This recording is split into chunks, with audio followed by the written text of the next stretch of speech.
The wind carried whispers through the endless dunes of the Sahara Desert. Waves of golden sand stretched as far as the eye could see, shifting under the relentless sun.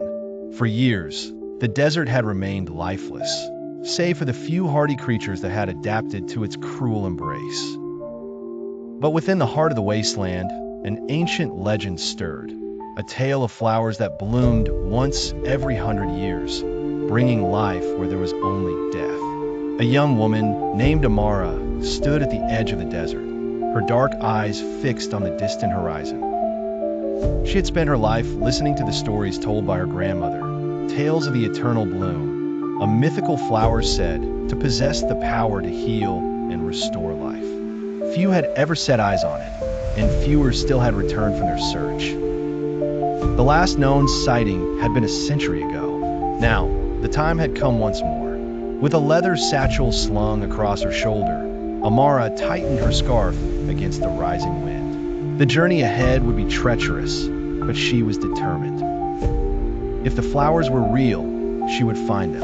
And if the legend was true, she would bring them back to her dying village. Amara's first few days in the desert were grueling. The heat pressed against her skin like a heavy weight, and her water supply dwindled. She followed the faded maps left behind by her ancestors, guiding her toward the place where the eternal bloom was said to appear. Each night, she gazed at the stars, wondering if the desert would claim her before she found what she sought. The howls of distant predators sent shivers down her spine, and she tightened her grip on the dagger at her waist. On the third day, she found something unexpected. Footprints. They were fresh, leading further into the desert. Someone else was searching for the flowers. She followed the tracks cautiously, her senses alert. By midday, she spotted a lone figure in the distance, trudging through the sand. A man, wrapped in a long, tattered cloak. "Who are you?"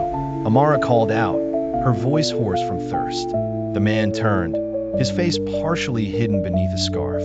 His eyes, the color of stormy skies, studied her for a long moment before he spoke. "I could ask you the same," he said. His name was Idris, and he too sought the legendary flowers. But his reasons were different. He was not looking for salvation. He was searching for redemption. The flowers bloom once every century, Idris explained as they sat beneath the shade. Amara listened, intrigued. She had heard the stories of the eternal bloom, but never of Guardian. "Many have tried to take them," he continued, his expression darkening. "Most never return. With no choice but to rely on each other, they traveled together."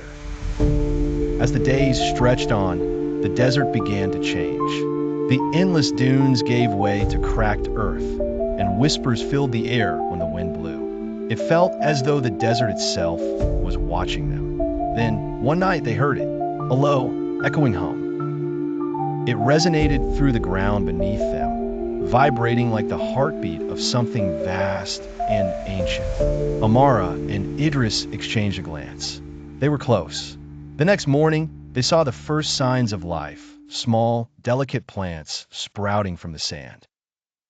As they moved deeper into the unknown, the desert bloomed before their very eyes.